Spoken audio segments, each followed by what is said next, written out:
And sorry, and so we asked to have a copy and we asked to view, and we were also denied the opportunity to view them without being redacted. They said they would have to go through the process and redact all of those before we view it. And the soonest we could see it was the end of July.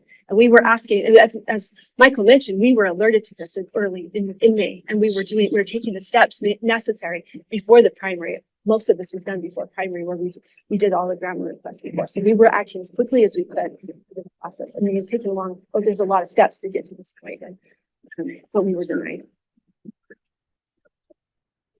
The other questions from the committee? Okay, then we'll move along to the respondent, Mr. Clarke. Thank you. There's a lot of information there. I'll see how far I get in responding to stuff in 5 minutes. And if I gloss over stuff, I trust you guys will come back with questions. So I think it's important to keep in mind that the only reason that we're here holding this hearing today is for access to the signature packets and the corresponding list that Mr. Clara described of Don Ibsen's candidacy. Don Ibsen is a state senator. He ran in a district that encompasses about half of Washington County. And he was not placed on the ballot because he gathered signatures. Our county clerk did not verify that. Our county clerk determined that he did not turn in the requisite amount of verifiable signatures. And so he was not on the ballot because of signature gathering. I think it's important to keep that in mind. We're not here to talk about the governor's race. We're not here to talk about the state school board race. Our only issue that we're responding to is those packets that I don't understand the need for a timeliness of those being put out rapidly, because those packets were not sufficient to put someone on the ballot. Don Ibsen did come out of the county convention. He did recently win that re-election campaign, but it has nothing to do with the signatures. Today, you guys are going to apply a two-part test in deciding whether to release this information. And it's a little bit different under 30510's A, well, 30510, right, is a different standard than what you normally do in your ballots. Can A, B, and C allow for records to be temporarily held back from the public if they can impede an investigation, enforcement proceedings, or the fair trial of someone accused of crime? And so the first thing that you guys will determine is, has the county properly classified the records as protected because there is an ongoing investigation? And then if the answer to that is yes, there is an investigation so they can be protected, then the party seeking disclosure has to establish by a preponderance of the evidence that the public interest favoring access is equal to or greater than the interest favoring restriction of access. And where that's different than your normal balancing is that you're looking at the evidence that's been presented by the people seeking the record. You're not looking at public policy arguments. And that was made clear by a decision you guys issued last August. Eric Peterson versus Salt Lake Police Department.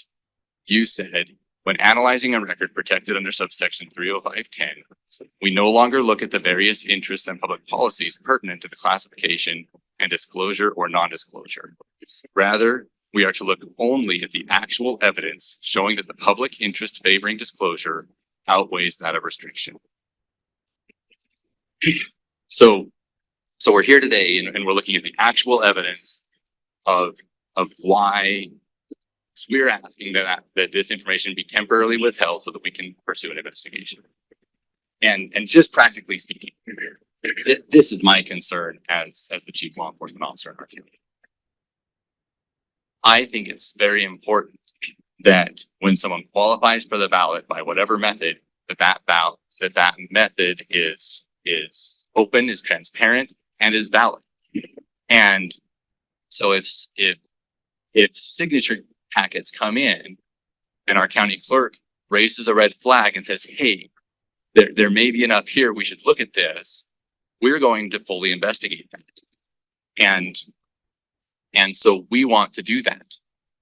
To do that investigation, and this is in the affidavits that we provided, that's going to involve going through finding the things that gave rise to those red flags, which I don't want to get into before the investigation is completed, right?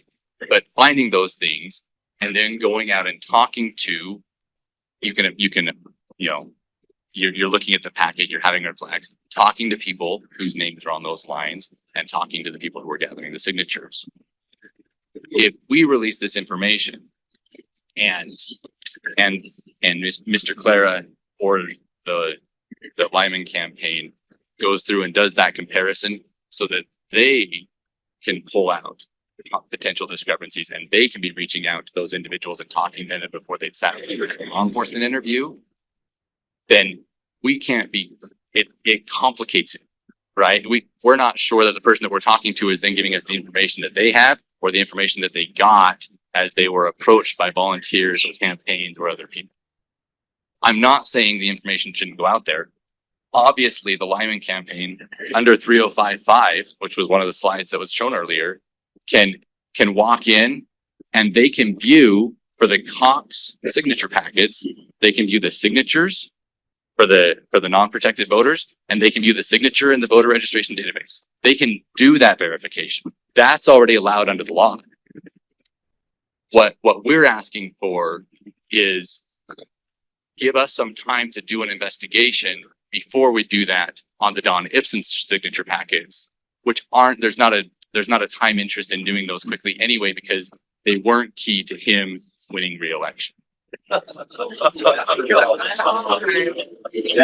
problem. Please. I see them out of time. I apologize that I went over. Thank you. More questions? Okay.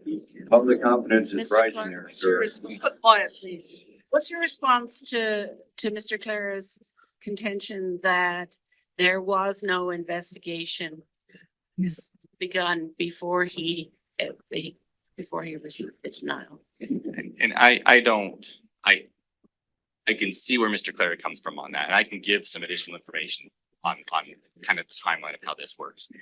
Things that were not in his calendar, and this is very specific to us in our county in this race, right? Things that were not in his calendar were the Democrat primary election for president, and all the different election work that our clerk auditor's office is doing on getting signature packets in and verifying those, preparing then for the Republican primary election at the end of June. And if you ask our poor election staff, they feel like that has drug out forever. We're part of Congressional District 2, and that's been a close race that a lot of work put into. And so it was flagged. The clerk and I talked and we said, yes, we're going to look at this. But when you're doing a white collar investigation, if you just call a law enforcement officer, we've got a great office investigator. He primarily focuses, like his main job is to investigate officer involved shootings, right? But he does a lot of other stuff and he helps us out in a lot of ways. We can't walk into him and say, hey, we have this signature packet investigation we need to do, and drop it on his desk and walk out. He's got to work hand in hand with our county election staff. And they need to be able to give him the time to do that. And so I'll totally admit, we had that on the back burner while the election staff was focusing on administering elections through the election season. Ideally, we would have had all the staff that we ever could have needed, and we would have done that investigation simultaneously. But just to be totally open, like, it was just a manpower thing. And so when we get a request, and you can see that it was kind of messy, right? The request comes in and initially they look at it, they're like, yes, we're gonna grant you access. And then that gets run past not our civil attorney that works in the clerk's office, but someone who's tied to the criminal side. And we say, no. We want to be able to run a bulletproof investigation. We don't want that to be called into question. And so then he gets his second letter saying, actually, and then we have to cite the investigation part of grandma, right? We have to publicly disclose, hey, we're doing an investigation into this in response to that request. So was that messy? Yeah. Could it have been cleaner? Yes. But that's the reason it's a staffing issue. And frankly, we've got to get through this primary, and then the election staff will have the ability to sit down with our investigator and really get into the investigation. But it's still at its earliest stages because of that. Walk us through the timing on that. When was the initial concern raised with you that there were discrepancies, and then walk us through the timeline from there? The initial concern was raised with me the day before Don Ibsen was told that he didn't have enough signatures to qualify for the ballot. So before our county convention, and I'm sorry I don't have all the dates in front of me, but it would have been two weeks before the state convention. And so that's the initial concern with me. And we didn't decide at that time whether there was enough evidence to merit opening an investigation on out of our criminal shop. But that was when it was initially flagged. And then over the course of the next, I mean, now that's April, right? So that's in April. Now we're here towards the end of July. Mr. Clara's grammar requests kind of helped pull that off the back burner and have us make a decision, right? We would have decided we're not going to do a criminal investigation. He would have seen like the aspects of his grammar request that we felt like should have been disclosed. But when you're getting that, and I don't see how. Clearly there's a lot of interest in this issue. I don't see how you could turn loose an organization the size of a large campaign to be talking to people before we get a chance to get in and talk to them. That's my biggest concern with us being able to put together a good investigation. And if we don't put together a good investigation, then we can't hold people's feet to the fire on the standards that we're trying to hold them to under the law. So what point is the investigation at now?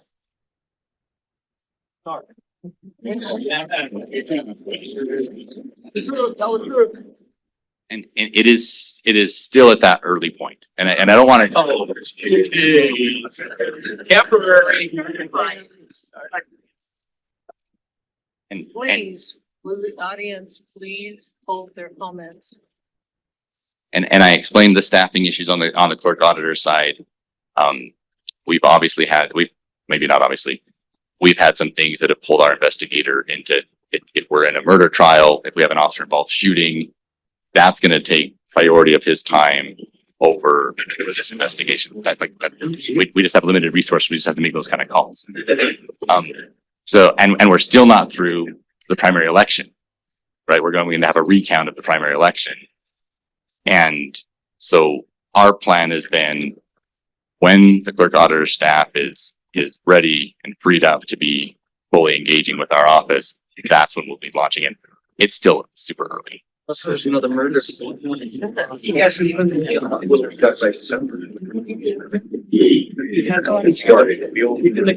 investigation is essentially intermittent based on manpower that you can throw on it, or when there's availability to be able to research and investigate. Correct? I don't know that I like the word intermittent, but because obviously if I was in here and it was 3 years down the road and I was like, hey, we don't have manpower to do this, but rather if it's 3 years rather than 3 months, like that's a different thing.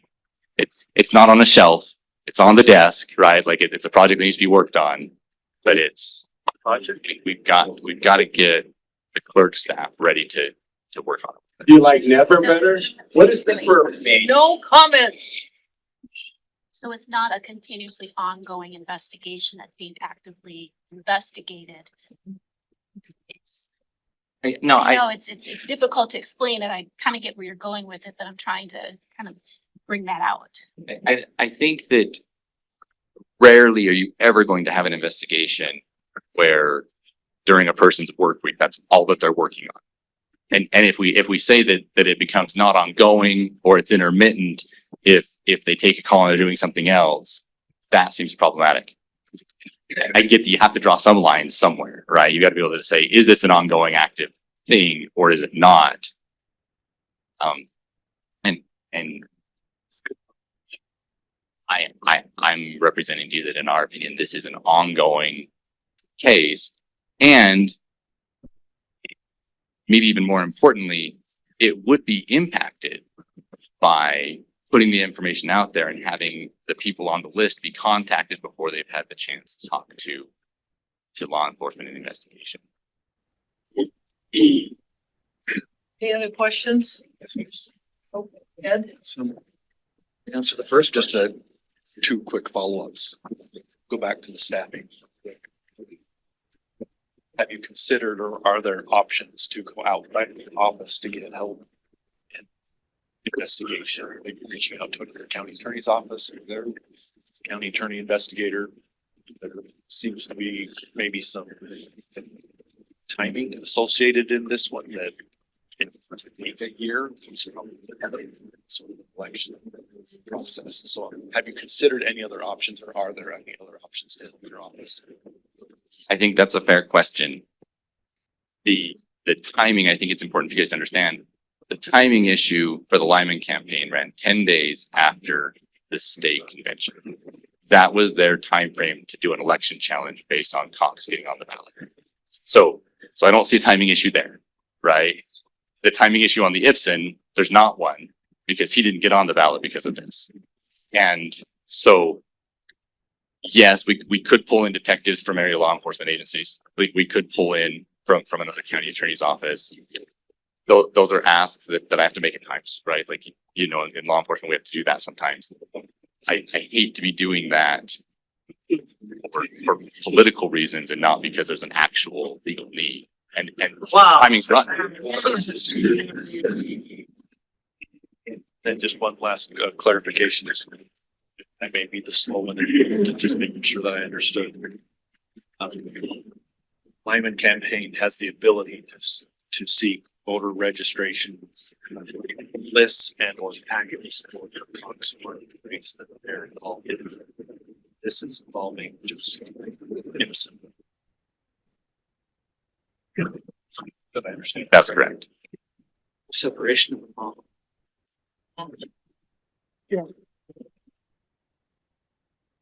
So Ms. Clawson, maybe you could clarify where Mr. Clarke is talking about the Ibsen campaign. Why is this of such interest to your campaign? Thank you. Yes, it's the same signature gathering company was hired by Spencer Cox that did the Don Ibsen signatures. And traditionally what they'll do is that they'll have one signature gatherer will have multiple candidates that they're gathering for at the same time. So we wanted to be able to look at the list from Ibsen, and we're not concerned with the ones that they're investigating. And they've already alerted people that there is an investigation, so people already know that. But we want to be able to see which ones have been thrown out because it's not matching, because it shows that on the list. And then compare that to Spencer Cox's and make sure that same standard has been applied to his list. He has a very small window of extra signatures on there. And we especially asked the Lieutenant Governor's office because of this, and this was several weeks ago before the primary. We said, we know this investigation. Have you taken any steps to make sure that these names are not included on Spencer Cox's signature list? And if so, have you removed any of them? And if so, how many and how has it affected it? And they didn't respond to any of those questions. So we really don't know. And so that's the reason why we're looking at the Don Ibsen list is they need to know the same standard was applied to Spencer Cox. So it's a two-part thing for us. It's very important for us to be able to see this so that when we have access to Spencer Cox's. Thank you. Okay, thank you. I'm gonna ask you, Mr. Clarke. What process does your county go through that you found these problems? And if you could give us insight into whether that's required of all counties and why compare these two campaigns? So when a candidate, depending on what they're running for, depends on who they turn in their signature packages to, right? If the boundary of what they're running for is located entirely in a county, they just turn in those packets to the local county clerk. And if it's broader than that, then they go to the lieutenant governor's office, who in this instance is Davis County to do all of this year. And That's important. So Davis County did, Davis County reviewed both the Cox signature packet and the Norton signature packet. okay, so another county outside the county that's being judged takes over and looks to be sure the process is. Well, not, so I don't think that that's totally accurate. The lieutenant governor's office didn't want to do it themselves because she was on the ballot. So they contracted with Davis County. Okay, So the signature packets come in and then someone manually goes through by hand and looks at the line on the signature packet, has the person's name, their address, and their signature. And then they open up, we've heard reference to the ERIC system, right? They open up the state database that will have the person's signature from their voter registration card. It may have, and usually does have, their signature from their driver's license. And it may have something else in there that the state database has caught. And so the person, so this isn't machine done, this is a person like, so you may have some difference, right? You may have some discretion being exercised here, but they look at the signature, they look at what's on file in the database, and they say, is that a match or not? And if it's a match, then it gets a check and it moves on. If it's not, then it gets the X and it's not counted moving forward. so in your county, when they were going through that process, there were enough signatures that seemed off or something, and that's what has signaled that there needed to be a further investigation. And things can be disqualified because the signature doesn't match, because the person is no longer registered voter in the county. Maybe they've moved and, or they haven't changed their voter registration with us, but they've registered somewhere else. That's all caught in that database. So there are lots of different things that can get people kicked off. The signature gathering is frankly the one where there's the most discretion exercised by the person sitting there. Okay. Madam Chair, can I do a follow-up? Yes. So, Mr. Clarke, just approximately ballpark, what number of discrepancies are we talking about?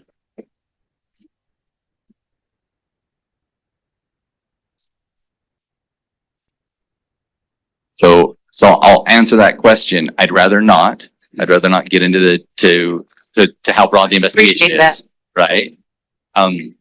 We have flagged between 30 and 60 signatures that we're really wanting to get into. Thank you. One more as well, sorry. Davis County verified Cox and somebody else, and another county verifications. Our county did the Ibsen because his legislative district, his Senate district, is entirely within Washington County. Any other questions here from the committee? Okay, so now you each have 5 minutes to make a summary statement. Okay, so the question that you asked, Ms. Cornwall, is pretty interesting.